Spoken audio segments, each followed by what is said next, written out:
Coming out here to win a national championship. For the championship, it means the world. It's a life. I'm very happy to be here. You know, these guys representing Pittsburgh, Kansas, little old Pittsburgh, Kansas, you know, in a big event like this, it means the world to them. Hey, offense, first play we're gonna run. Same thing we've ran for 4 years, right? Chevy, you ready? Okay. Well, I was born in 1984.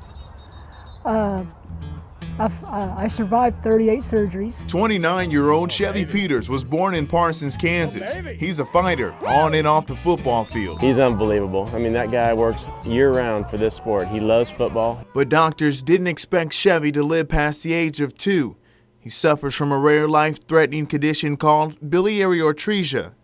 I got a liver transplant, metal plate in my head, and I got a kidney transplant, which was the major surgeries I had. When I was 7, I had a stroke, and then when I was 9, I had another stroke, and I was in a coma for 16 days. But Chevy overcame the odds. In 2003, he graduated from St. Paul High School in Kansas, and he became a volunteer firefighter. I feel like I'm a miracle child to me because my inspiration is my parents, because they never gave up on me when I was going through my difficult times, so I didn't give up on them. But he says something was missing. Chevy's dream was to play on a team with other athletes against other teams. Well, it's a life. Chevy left run right off the bat. Chevy left run. It means I need a block from you. I need a backside block from you, okay?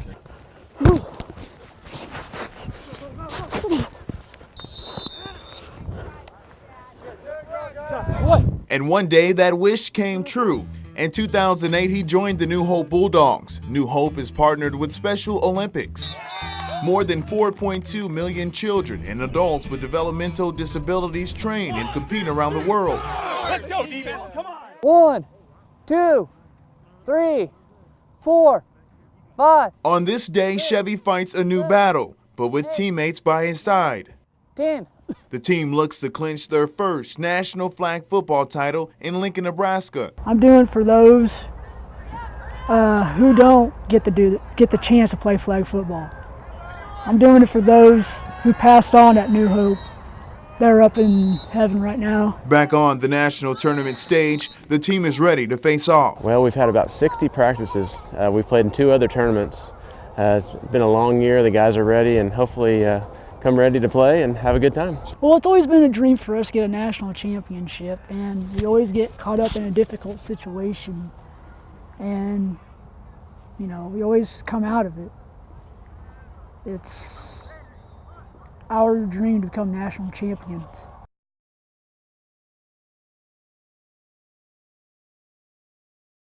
This home, deep in the hills of McDonald County, Missouri, has sat unoccupied for years. It's been even longer since retired Missouri Highway Patrol Officer Miles Parks has stepped inside. I've been here in 20 years. Parks was a homicide investigator when he was last here in 1992. One of these panes was shot out. That's when he first pieced together the evidence. Tim was laying in this area of the horrific events in this room. The bullet embedded itself in the wall here. A man had been shot through the window, and Parks believes a teenager who was inside the home planned the whole thing. And he had to be pretty much in this position in order for them to get a clear shot through the window and through the door. Yes. And you think he was positioned here intentionally by Sheena? I do. This was a brutal, cold-blooded, premeditated murder. The evidence pointed to 3 suspects, the shooters, 18-year-old Matt Myers and 19-year-old Terry Banks, and Banks' lover, Sheena Eastburn, the teenage ex-wife of the murder victim. Sheena had been just 15 when she married Tim Eastburn and just 16 when they divorced. Sheena was barely 17 on that November night in 1992 when her ex-husband was shot to death. In sworn testimony, the 2 gunmen and another witness maintained that Sheena plotted the murder. Sheena claimed otherwise. More than 20 years later, Sheena Eastburn lives here in the Chillicothe, Missouri prison and still maintains she was never a killer. There was no reason for Tim to die. None. I was supposed to get down there, get him out of the house, and then they were going to rob him for drugs and money. You agreed only to a robbery? Only to a robbery. Never to a murder? No. She says she and her ex-husband had maintained a sexual relationship even after Sheena began seeing Banks. Sheena claims that as Banks and Myers watched through the back porch window, Tim kissed her. Then without warning, there came a shot. And when we both dropped, I crawled around to where he was. Sheena believes jealousy drove Terry to pull the trigger. The bullet had pierced Tim's upper body, and as he drifted into unconsciousness, Tim prayed. And I tried to stop the bleeding. There was nothing I could do. Jurors didn't buy it. Sheena was convicted of first-degree murder. The prosecution didn't seek the death penalty, leaving only one possible penalty: life without parole. I still thought I might get out one day. I did not realize that life without parole actually meant life without parole. I would say her level of culpability is among the lowest I've ever seen, and I've been doing this type of work for nearly 30 years. Sheena's attorney, Kent Gibson, believes his client now has a real shot at freedom. In an Alabama case last year, the U.S. Supreme Court ruled that life without parole is unconstitutionally cruel for crimes committed before age 18. Gibson believes the courts will decide that ruling must be applied retroactively for people like Sheena serving time for murders committed as juveniles. An issue before the Missouri Supreme Court is how Sheena should be resentenced. I think inevitably she's going to be given a parolable sentence and will get a chance to get out of prison. You can't let yourself in prison with the kind of sentence I have get your hopes so high and then be devastated all the time. It's just a hard way to live. This is what we see. Not a lot to see out there. Nothing to see. A 37-year-old woman who spent more than half her life on the inside looking out has never held a cell phone or even been on the internet, but she misses simpler pleasures. Open a refrigerator in the middle of the night, getting what you want out of drink. Sheena Eastburn was old enough to have a driver's license, Walking barefoot on grass. old enough to get married, Somewhere it doesn't say out of bounds. and old enough to know the difference between right and wrong. Just taking time to breathe free, fresh air. What do you think is the appropriate punishment? So you think she should never get out? That's right. I know it smells different on the other side. I really believed I was going to get second-degree murder. And I was accountable for that. I was okay with that. So when you hear guilty first-degree murder, what's going through your head? That my mother, that's all I could hear my mother in the courtroom. Was she crying? She was wailing. I couldn't control it. And that's your child and your only child. And your hands are tied. When Alicia Blevins heard the verdict in her daughter's murder trial, she knew the only possible sentence was life without parole. You can't accept it. I never accepted it for a long time. Have you accepted it yet? No. This is the bed that she had as a child? Yes. Alicia has prepared her daughter's bedroom with familiar keepsakes. The wall color is symbolic of a yellow ribbon. So are you hoping that she's going to come back here someday? For a visit, yes. And this is Sheena's when she graduated with her diploma at prison. This is my dog, Dottie. This is actually our cell. Sheena has a full-time prison job as an obedience trainer of rescue dogs. She's also a certified aerobics instructor, works with disabled inmates, and teaches victim impact classes. And she's obviously not the same person she was when she was 17 years old. I don't think any of us are. Sheena's attorney, Kent Gibson, argues his client should get a chance at freedom. The U.S. Supreme Court has ruled that a sentence of life without parole is unconstitutionally cruel for crimes committed before age 18. Now the Missouri Supreme Court must decide whether the ruling should be applied retroactively to old cases, and if so, how Sheena should be resentenced. Maturity and education and things like that should be taken into account, and that's all we're really asking, is she be given an opportunity to prove to the parole board and the other people that she deserves a second chance. Unlike for me, I can appeal the decisions and do things Tim cannot. His family can't appeal it. My brother is still in the grave, and he will be from here on out. And so what does that mean for Sheena? She should be locked up the same way. Forever. Forever. Tim's brothers, Leonard and Tommy, still operate the family feed mill where Tim worked until the day he died. They've followed Sheena's case closely enough to believe she will eventually get a parole hearing and ultimately freedom. But if given the chance, the brothers will tell the parole board how they feel. Because she's evil. Why else would she want to kill somebody? There's people in this world that are evil, and they will hurt you. There's no rhyme or reason for it.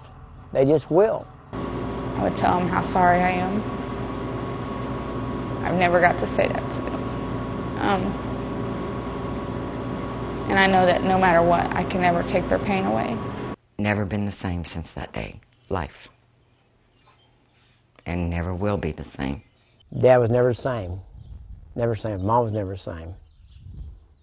How about you and your brothers? I think about it continually. Still think about it. And I don't ever expect them to forgive me because I don't know if I could either. But I hope that one day they find peace. And I know if they ever wanted to talk to me about what happened,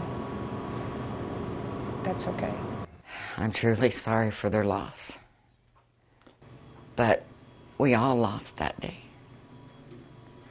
We all lost.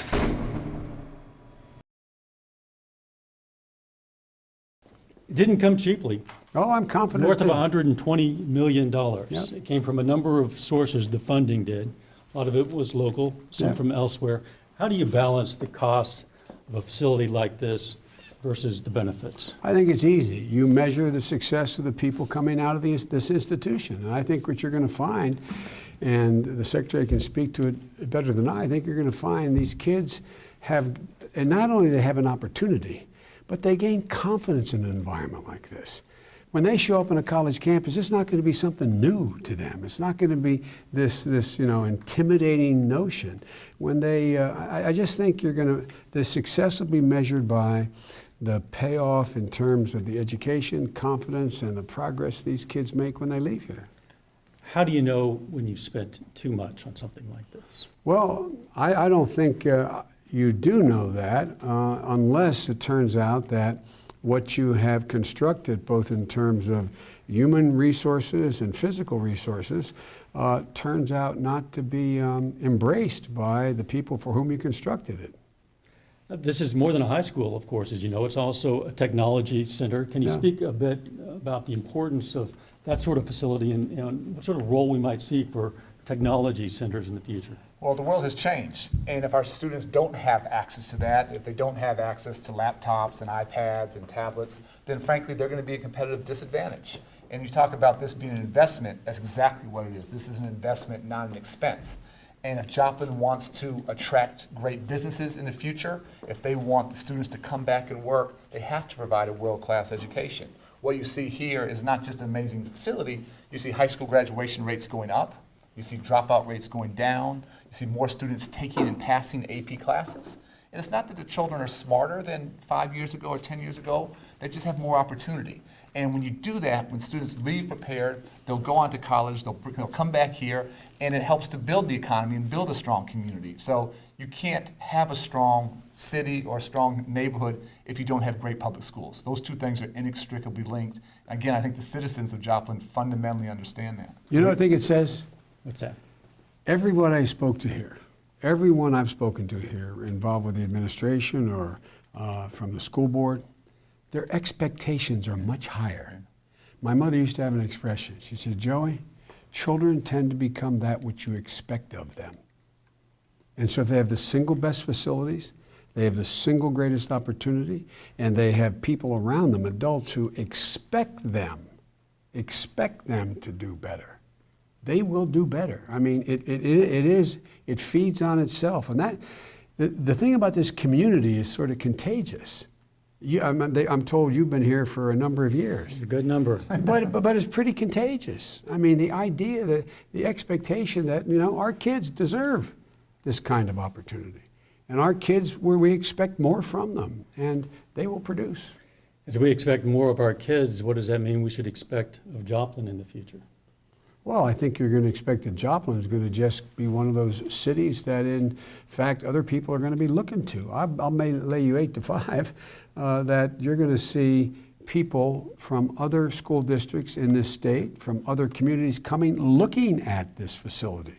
And they're going to be asking the same questions you're asking 2 years from now. Well, is it worth it? Tell me what you know, how the kids responded. What's working, what's not. Secretary Duncan, you said that when you were here 3 years ago, you expected that you were going to come back and find this. What is it that you saw then that made you so confident that you were going to see this now? So I remember vividly the grief and the sadness and the sense of loss, but as vividly, if not more, even stronger, was just the toughness, the grit, and the determination to do something better. That could have been the last chapter of Joplin if there wasn't such a strong sense of community, if there weren't people who believed so passionately in the kids. That could have been it. And for it to not just survive and make it through that, but to see this new day is amazing.